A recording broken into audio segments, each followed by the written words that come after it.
Alors bonjour tout le monde, aujourd'hui on va préparer une amorce de A à Z, la partie technique, donc sa préparation du début à la fin, et pourquoi pas quelques rushs de vidéos sur son utilisation et en action de pêche.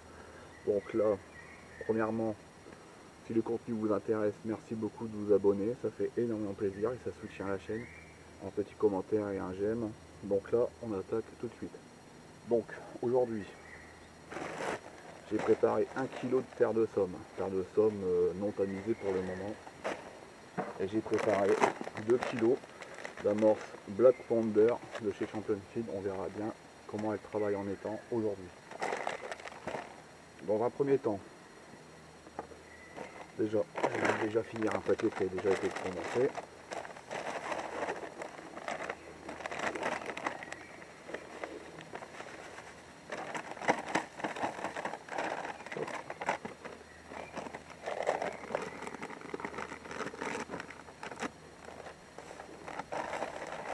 Hop, voilà. Donc aujourd'hui c'est une pêche rapide, hein. Je vais pêcher que quelques heures, ça sert à rien de faire trop de kilos pour ne serait-ce que pas gaspiller ses farines. Donc là, premièrement, il y a beaucoup qui me posent la question, on tamise avant ou après l'humidification?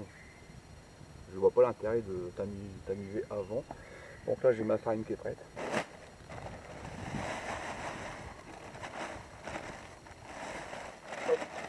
Donc terre de somme, farine mélangée.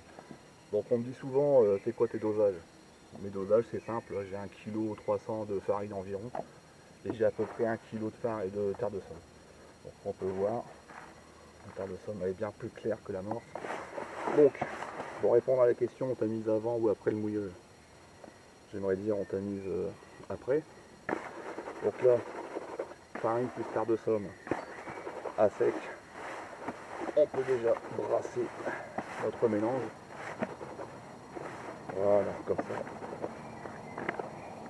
Déjà, on peut voir que la terre de somme et l'amorce se mélangent bien. Il n'y a pas trop de grumeaux pour le moment. On verra ça au tamis. En ce qui concerne le tamis, on me demande aussi beaucoup. 4 mm l'émail. Ça sert à rien d'avoir des tamis très très fins, style pour la cuisine, ça passera pas. En ce qui concerne le mouillage de son amorce, donc là, on me dit souvent, c'est quoi? On prend de l'eau du robinet, de l'eau en bouteille, de l'eau de l'étang, peu importe. Donc là, j'ai de l'eau de l'étang aujourd'hui. Et on y va mollo. Donc, il faut y aller tranquille sur l'amorce. Ça sert à rien de mettre tout d'un coup. Si on se retrouve avec une pâte à modeler, le poisson ne va pas s'y intéresser.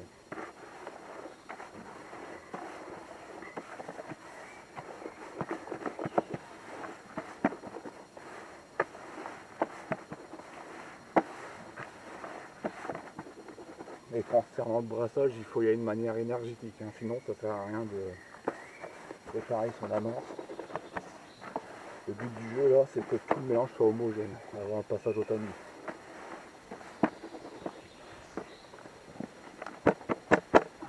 Donc là, qu'est-ce qu'on voit? On voit que la terre de somme s'agglomère avec les farines. Donc là, le but du jeu maintenant, c'est de laisser reposer les farines à peu près 10 minutes. Donc que tout puisse prendre l'humidité et gonfler. On laisse reposer 10 minutes et on se retrouve.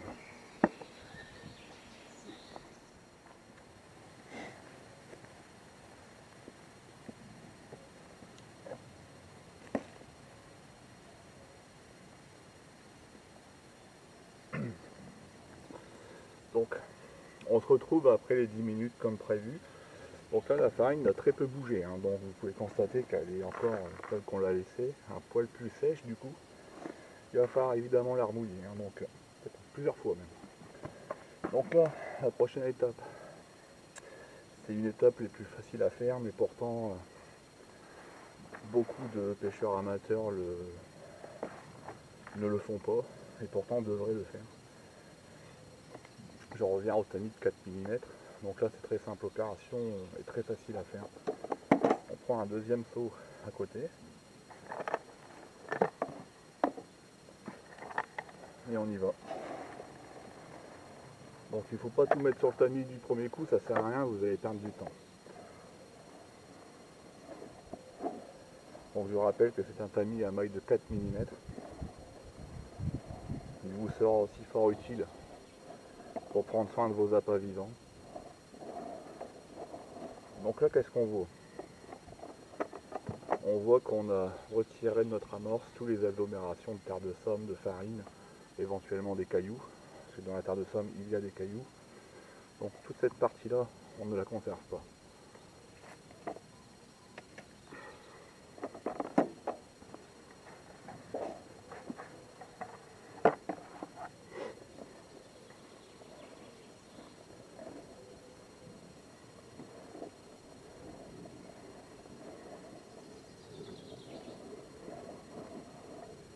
Donc là c'est pareil,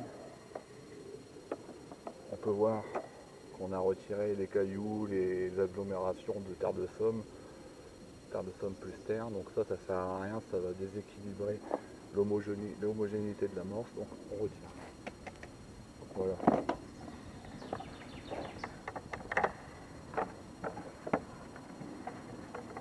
Donc là j'ai préparé à peu près 1,5 kg, 2 kg d'amorce, ça sert à rien de prendre un batteur via une visseuse, pour si peu, surtout en pêche loisir. Donc là on est sur une pêche récréative.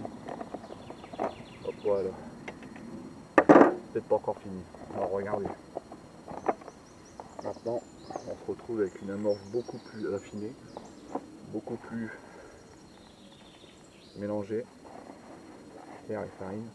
Donc là notre base d'amorce est vraiment bonne. Reste les prochaines étapes, c'est-à-dire réhumidifier l'amorce pour qu'on puisse avoir des boules d'amorçage plutôt propres. Donc là, la prochaine étape c'est qu'on rehumidifie l'amorce.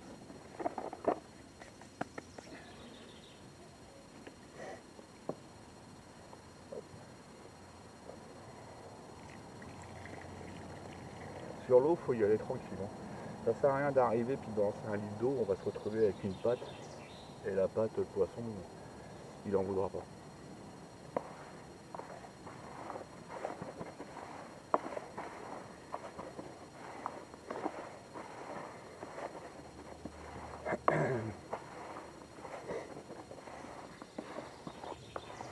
Vous pouvez aussi préparer votre amorce la veille au soir si vous démarrez tôt la session.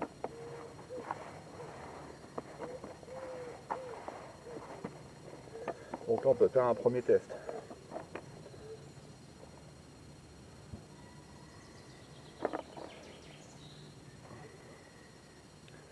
Le premier test c'est qu'on se fait une amorce, une boule d'amorce plutôt classique, et on regarde comment elle se constitue. Donc là pour moi, il faut encore laisser le temps aux farines de prendre de l'humidité. Ouais, il faut laisser reposer encore 5 minutes. Donc là, comme vous pouvez le constater, la météo a bien changé quand même. Donc là, on va pêcher sous la pluie, à proximité des orages. Si je vois que c'est trop dangereux, je remballe. Donc là, l'amorce est prête. Je vais pêcher 1h30, 2h, essayer de faire 20 poissons et remballer. Donc là, je vais partir sur 3 boules d'amorce et une ligne pour le vent.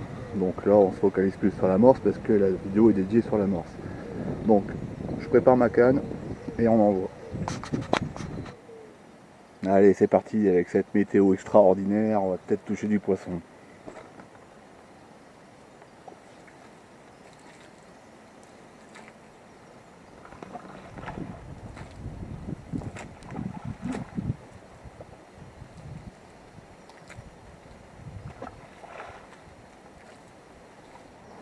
Donc là, allez, c'est parti. On va viser 1h30 de pêche, sauf si la météo se dégrade encore plus qu'elle n'est déjà. Le poisson est déjà présent, donc ok. Le poisson est déjà là, ça fait à peu près 2 minutes que j'ai amorcé, même pas. Donc là, je trouve déjà le poisson qui était déjà présent.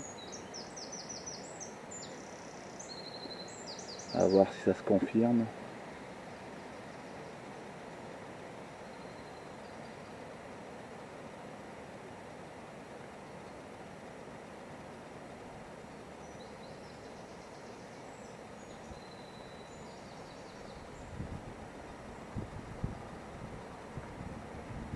Désolé pour le vent, mais On a une saison printemps-été assez laborieuse quand même, hein.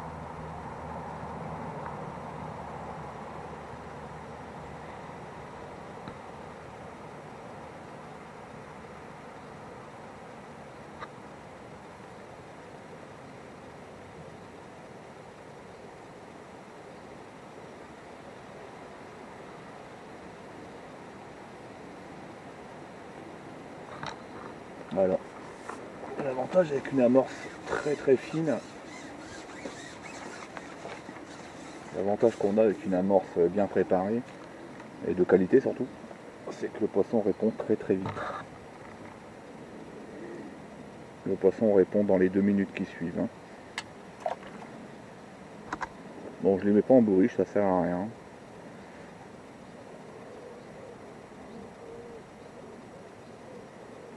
Donc là, premier poisson après 2 minutes d'amorçage.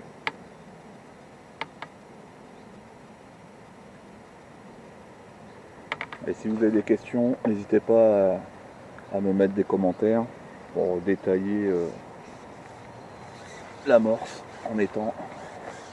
La prochaine fois, je ferai une amorce pour le canal. Parce que je sais que beaucoup d'entre vous pêchent le canal. Donc, il n'y a pas de grande différence entre les temps canal. Mais les détails souvent font tout pour la partie de pêche quand même. Les détails plus les détails plus les détails, ça joue beaucoup sur la session finale et le score qu'il y a dans la bourriche.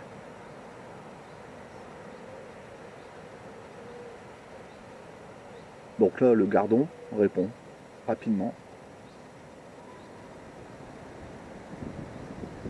L'amorce travaille très bien.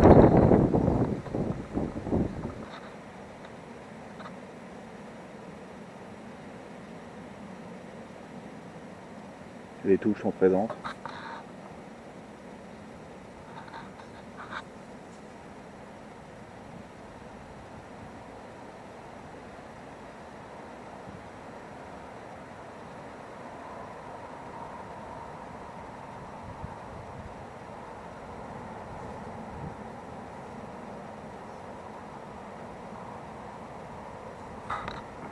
Voilà. Donc là, on est sur une recette d'amorce préparée, idéale pour les sessions rapides. Pour les personnes qui aiment faire des 2-3 heures de pêche en fonction de leur emploi du temps. Le poisson répond instantanément sur les amorces.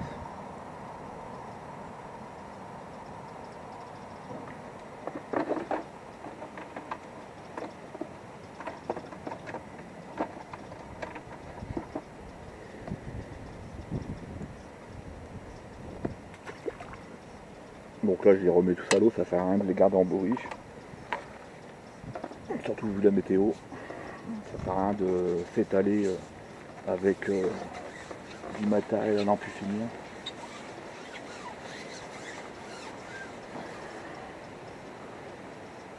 Et je voudrais remercier aussi les abonnés qui me suivent, qui pour certains viennent à ma rencontre au bord de l'eau pour demander des astuces et des conseils, que ce soit pour les lignes, les amorces ou alors les technicités de la pêche au cou.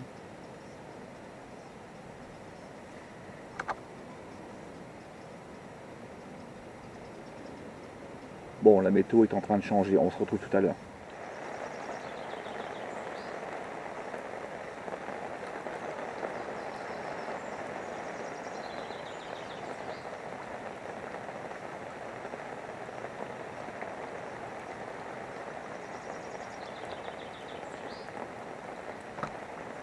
Non, ça va.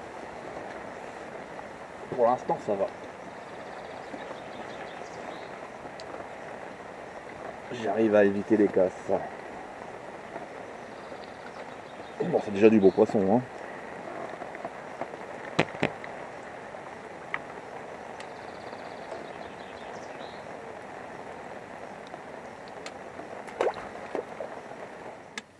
Bon, l'orage est passé. Il a énormément plu, ce qui a eu comme effet de faire couler tous les pollens qu'il y avait en surface. Donc le poisson s'y retrouve en termes de nourriture. Donc là on va recharger notre coup en amorce pour éviter que le poisson se distrait sur les pollens, et nous ce qu'on veut c'est le garder sur notre coup.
Beaucoup de loupés quand même, hein, c'est bizarre. Pourtant le flotteur il coule bien comme il faut. Beaucoup de refus aussi, malgré une ligne très plombée.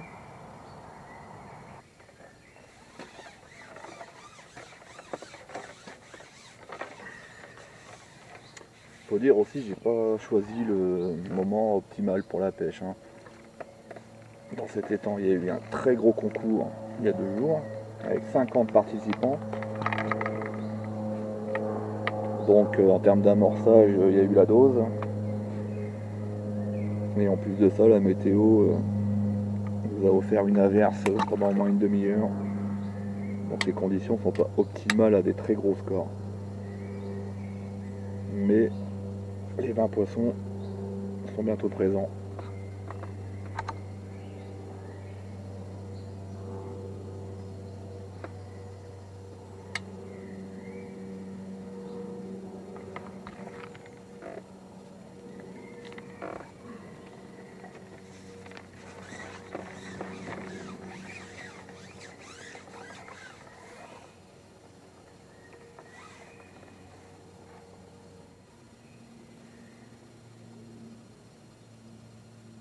Bon, ça, j'y crois pas une seule seconde.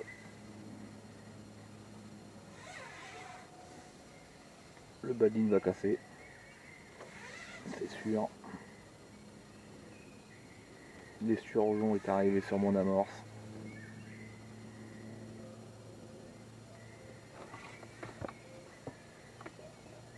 Je pense pas qu'un baline en 10 centièmes puisse venir à bout d'un esturgeon de plus de 5 kg.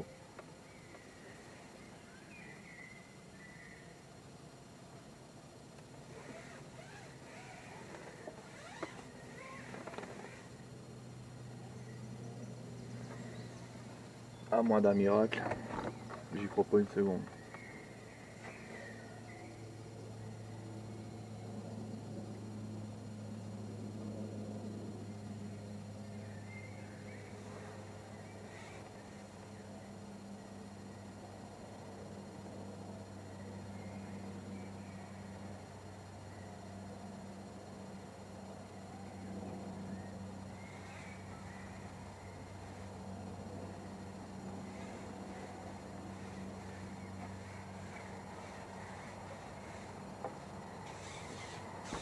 Ouais, l'esturgeon. Alors si c'est un gros esturgeon, à mon avis c'est cuit.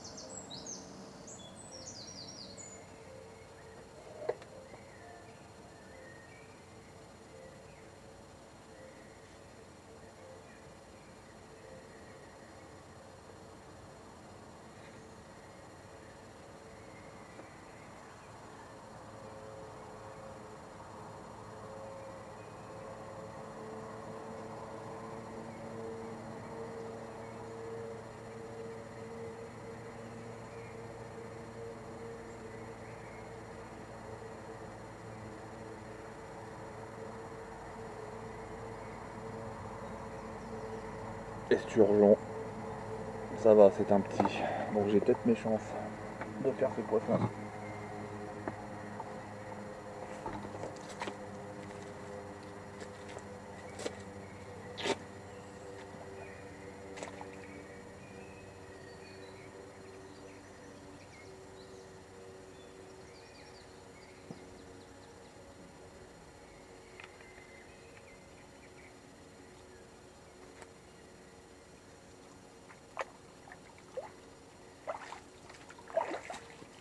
Et j'ai eu mon poisson.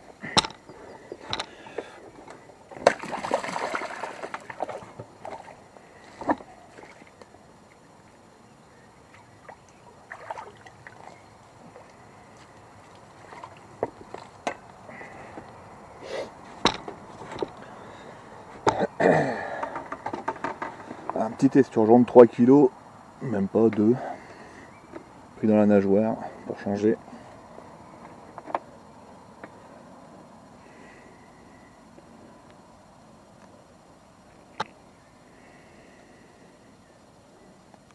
Hop, voilà.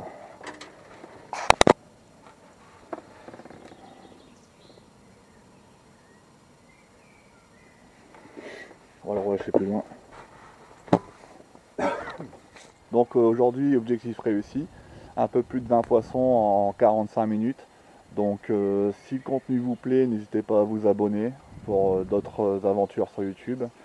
Aussi, pour si vous aimez les vidéos que je fais, n'hésitez pas à partager, à en parler à vos amis. Et d'autres vidéos plus techniques arriveront sur la chaîne. Donc là aujourd'hui, malgré la difficulté de la pluie, du vent, averse orageuse, j'ai réussi à faire ma pêche. Donc la morse est fiable, encore une fois, et elle répond très vite en tout cas. Merci beaucoup et à la prochaine.